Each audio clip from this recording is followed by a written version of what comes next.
Ketika Ibu datang ke sini di saat-saat sekolah semacam ini, melihat anak ini, apa yang paling membahagiakan Ibu ketika melihat anak-anak ini, ketulusan guru-gurunya? Saya sampai tadi Bu ya, saya tidak melihat ada wajah susah begitu. Semuanya menikmati, semua husnudzon saya adalah saya melihat bahkan para guru ini pun melihat ini bukan pekerjaan. Tapi entah mereka menikmati atau ini tabungan akhirat mereka, tapi saya melihat wajahnya itu semuanya tulus-tulus. Kalau Ibu ketika kesini, kebahagiaan apa yang paling Ibu rasakan melihat? Sebetulnya sampai nggak bisa ini ya. Saya kalau di sini pasti sangat saya terharu. Ibu, Mas Rimi bisa tanya ke guru-guru. Biasanya saya kalau udah ditanya ini karena saya teringat keluarga saya, teringat suami saya karena mereka lah yang mendorong untuk dan bahkan sebetulnya sekolah ini tuh sebetulnya dari yang ngotot gitu ya, ngotot besar itu walaupun idenya dari saya, tapi yang ngotot besar suami saya gitu. Jadi bahagia campur duka begitu ya, artinya campur haru karena di satu sisi melihat anak-anak dan kemajuannya luar biasa, pesatnya dan luar biasa. Saya sampai terharu luar biasa dengan saya tidak percaya saya apa bisa sih seperti itu ya, apalagi saya sekarang sudah sendiri begitu apa bisa, tetapi karena ketulusan Bapak Ibu guru yang mohon maaf nih sebetulnya nggak layak sih kerja di sini dengan mengajar dengan demikian, dengan imbalan yang diperoleh itu sangat tidak layak. Tetapi kami selalu menerapkan bahwa untuk rezeki bisa dicari di tempat lain. Tetapi kalau untuk tabungan di akhirat mungkin disinilah tempatnya seperti itu. Jadi saya terus terang kalau menghadapi Bapak Ibu guru saya sebenarnya malu gitu ya, karena ya kami tidak bisa memberikan apa yang layak untuk seorang pendidik begitu. Tetapi ya kembali lagi di sini adalah pengabdian bagi mereka mungkin begitu, dan saya juga berdoa saja mudah-mudahan Bapak Ibu guru ini tabah di sini gitu ya. Tabah dan kuat di sini karena terus terang aja ya di sini memang bukan untuk mencari karir dan mencari rezeki, tetapi ya kembali lagi seperti Mas Rifki tadi tabungan akhirat mungkin seperti itu ya.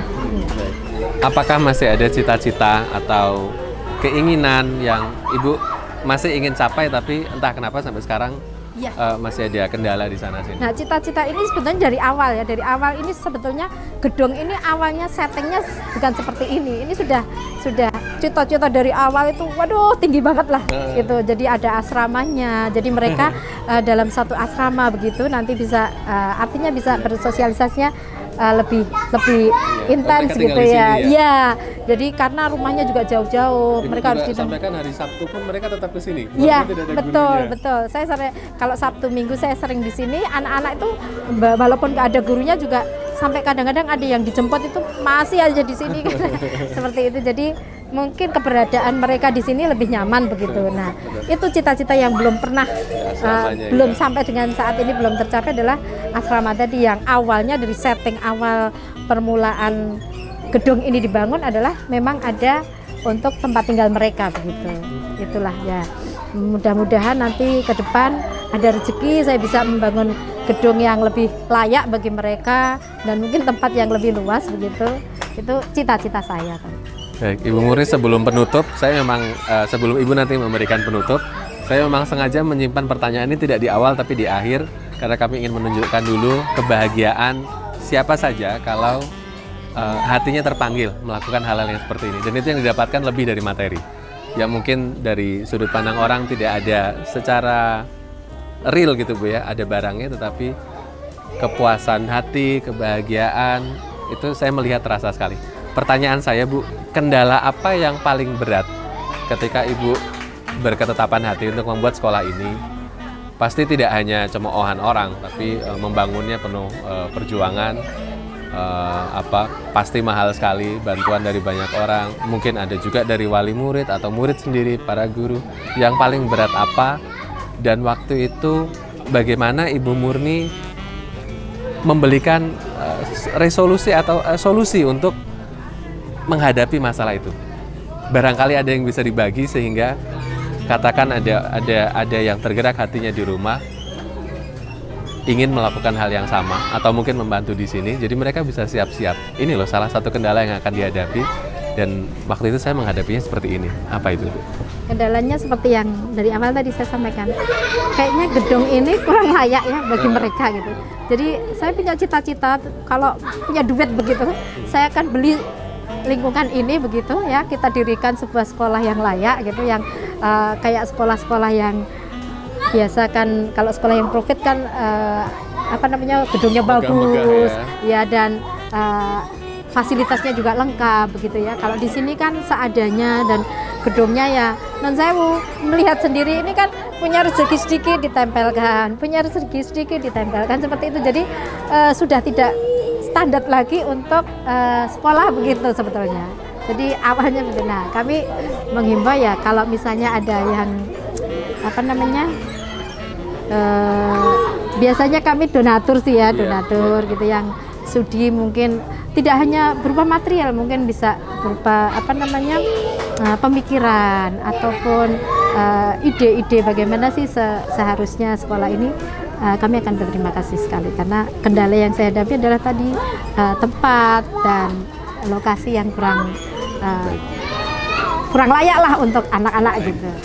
Ibu Murni, saya terima kasih sekali. Nanti saya akan dan teman-teman akan masuk-masuk melihat-lihat aktivitas adik-adik, mudah-mudahan tidak terlalu mengganggu. Kami mendoakan banyak hal baik dan kami menunggu cloning dari Ibu Murni yang baik di banyak orang. Kami menunggu para guru ini agar ketulusan mereka bisa membuat yang lain-lain. Ini entah kenapa yang kita lihat sekarang di media itu dominan orang materialistik sekali ya, hedonis sekali. Padahal di tempat ini di Karanganyar, Jaten itu kalau Anda datang ke sini, Anda akan langsung merasakan atmosfer ketulusan dan keikhlasan dari semua orang. Semoga Anda terinspirasi. Kita akan berjumpa kembali di program Saksi yang akan datang. Satu kamera, sejuta inspirasi.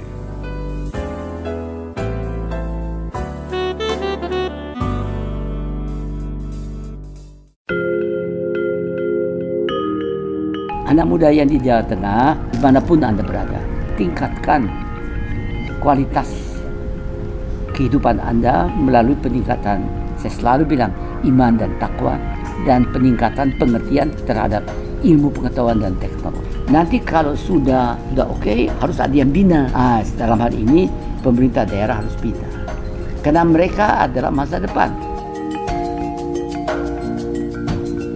Anak muda Indonesia, kalau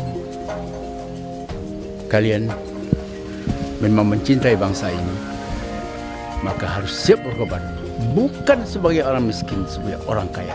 Bumi kita kalau dikelola dengan baik masih cukup untuk memakmurkan rakyat kita, untuk menjadikan rakyat sejahtera. Tergantung kepada kualitas kepemimpinan, dan Anda harus menjadi pemimpinnya.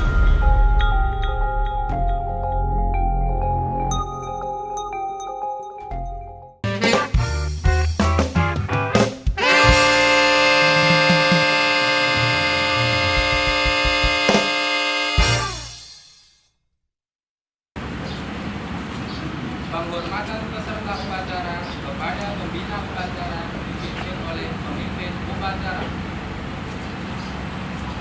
Kepada pembina upacara hormat. Gerak. Gerak. Laporan pemimpin upacara kepada pembina upacara bahwa upacara siap dimulai.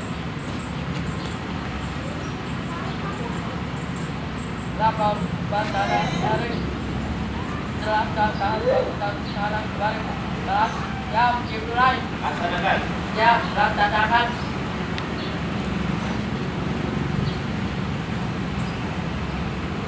Pengibaran bendera merah putih oleh petugas.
Pernah naik lift?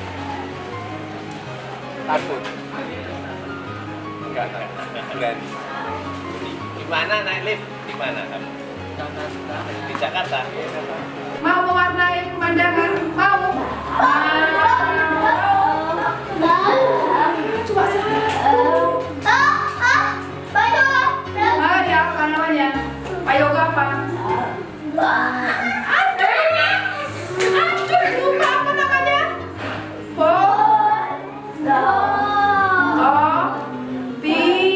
Di fotokopi. Tadi yang fotokopi ya?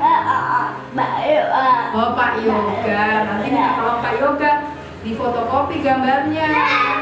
Satu saja ya. Oh, 4. Nanti minta tolong Pak Yoga untuk memfotokopi gambar ini. Iya. Kamu nanti mewarnai pakai mana krayonnya? Coba sekarang kita ambil krayon. Lihat nomor 3.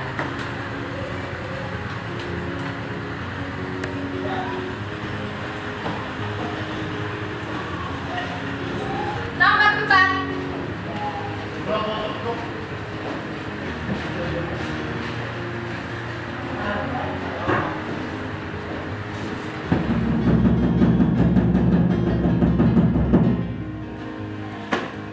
Bunyi apa, Bir?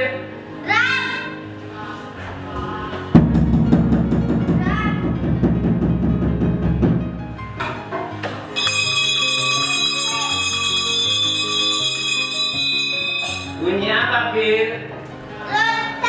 Lonceng ya.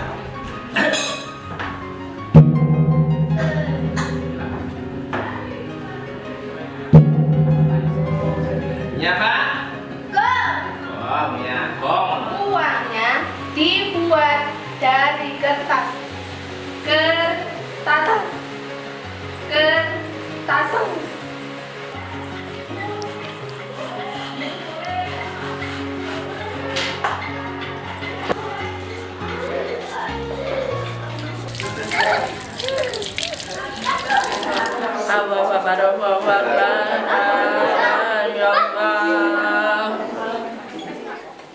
Sami Allahu liman hamidah.